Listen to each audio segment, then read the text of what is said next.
Bayat, Batanes. And gaya po ni Bagyong Emong ay wala na rin po itong epekto sa anumang bahagi ng ating bansa. And bukod po dito, meron pa tayong isang bagyo na minomonitor sa labas ng ating area of responsibility. Ito ay isang tropical storm na may international name na Krosa. Huli po itong namataan sa layong 2,315 kilometers silangan ng Northern Luzon. And gaya po ni Bagyong Emong and Bagyong Dante ay wala po itong epekto sa anumang bahagi ng ating bansa and less likely rin po na pumasok ito sa loob ng ating area of responsibility. Ngunit sa mga susunod po na araw, kapag naging mas pahilaga na yung pagkilos nito o yung mas naging mataas na po yung lokasyon nito ni Tropical Storm Krosa, ay posible po na slightly ma-enhance nito yung southwest monsoon o habagat, kung saan yung habagat po yung patuloy na magdudulot ng mga pag-ulan ngayon maging sa mga susunod na araw, lalong-lalo na po diyan dito sa may western section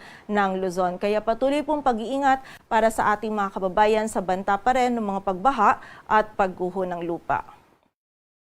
At ayon nga sa ating latest forecast track analysis ni Bagyong Emong, patuloy na nga po itong palayo sa anumang bahagi ng ating kalupaan. And muli, between this 5 a.m. to 7 a.m. ay nasa labas na po ito ng ating area of responsibility. And mapapansin na din po natin na hindi na po hagip ng mga malalakas na hangin na dala nito yung area ng extreme northern Luzon. And posible din po na paglabas nito ng ating area of responsibility ay mas humina pa ito at maging isang low pressure area na lamang.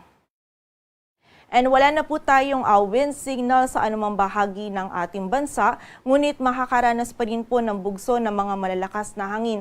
Nadulot naman po ng habagat yung malaking bahagi po ng Luzon, maging yung ilang areas pa ng Visayas at Mindanao ngayong araw. And magpapatuloy po ito bukas hanggang sa Monday, kung saan yung malaking area pa rin ng Luzon at ilang bahagi ng Visayas ay makakaranas pa rin po ng bugso ng mga malalakas na hangin na dulot po ng habagat.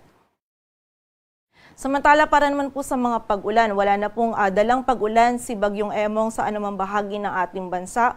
Ngunit yung habagat pa rin po ay patuloy pa rin magdudulot ng mga pag-ulan. Posible pa rin po yung 50 to 100 millimeters of rainfall dito sa bahagi ng Ilocos Region, maging sa Zambales, Bataan at Occidental Mindoro. So posible pa rin po yung mga malalakas na pag-ulan. Kaya paalala po para sa ating mga kababayan, lalong-lalo na dito sa malaking area ng Northern Luzon at ilang bahagi pa ng Luzon, dahil po saturated na yung ating lupa dahil nga dun sa mga tuloy-tuloy na mga pag-ulan na naranasan po natin ng mga nakaraang araw, ay manatili po tayong alerto dahil may banta pa rin ng mga flash floods at landslides.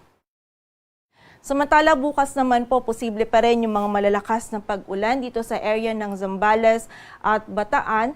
And by Monday naman, kung saan nakikita natin yung possibility na slightly ma-enhance ni Tropical Storm Krosa yung habagat, ay posible po yung malalakas pa rin or bugso ng mga malalakas na pag-ulan dito sa Ilocos Sur, La Union, Pangasinan, Zambales at Bataan. So muli po, pag-iingat pa rin para sa ating mga kababayan sa banta ng mga pagbaha at pagguho ng lupa. At para nga sa maging lagay ng panahon ngayong araw ng Sabado, yung malaking bahagi po ng Luzon patuloy pa rin makakaranas ng maulap na kalangitan at mga tsansa pa din po ng mga pag-ulan. Yung mga pag-ulan po na mararanasan natin is medyo mababawasan na ngayong araw kumpara dun po sa mga pag-ulan na nararanasan natin ng mga nakaraang araw. Ngunit posible pa rin po yung bugso ng mga malalakas na pag-ulan dito sa Ilocos Region, maging sa area ng Zambales, Bataan, Occidental Mindoro, dulot po ito ng habagat. Samantala magiging makulimlim din po yung panahon dito sa Metro Manila, maging sa bahagi ng Cordillera Administrative Region, sa Cagayan Valley, rest of Central Luzon, sa area ng Calabarzon at sa nalalabing bahagi pa ng Mimaropa, at may posibilidad pa rin po tayo ng mga kalat-kalat na pag-ulan, pagkilat at pagkulog. And posible pa rin po yung biglaang buhos ng mga panandalian at ng mga malalakas na pag-ulan, dulot pa rin po ito ng habagat. Kaya kapag po tayo ilalabas, huwag pa rin natin kalilimutan yung pananggalang natin dito sa mga pag-ulan na ito. And muli, patuloy pong pag-iingat sa banta pa din ng mga pagbaha at pagguho ng lupa. Samantala dito naman sa area ng Bicol Region, magiging bahagyang maulap hanggang sa maulap po yung ating kalangitan. May tsansa pa rin ng mga isolated ng mga pag-ulan, pagkilat at pagkulog. Agwat ang temperatura dito sa Metro Manila ay mula 25 to 30 degrees Celsius. Samantala dito din po sa area ng Palawan, magiging maulap din yung ating kalangitan at mataas din yung tsansa pa rin ng mga kalat-kalat na pag-ulan, pagkilat at pagkulog. Dulot pa rin po ito ng habagat. Samantala, for the whole area naman ng Visayas at Mindanao, magiging bahagyang maulap hanggang sa maulap po yung ating kalangitan. May posibilidad pa rin ng mga isolated ng mga pag-ulan, pagkilat at pagkulog. And during severe thunderstorms po, posible pa rin yung katamtaman hanggang sa mga malalakas na pag-ulan, kaya doble ingat pa rin sa banta ng mga pagbaha at pagguho ng lupa. Agwat ng temperatura sa Cebu ay mula 27 to 32 degrees Celsius at sa Davao naman ay 27 to 33 degrees Celsius.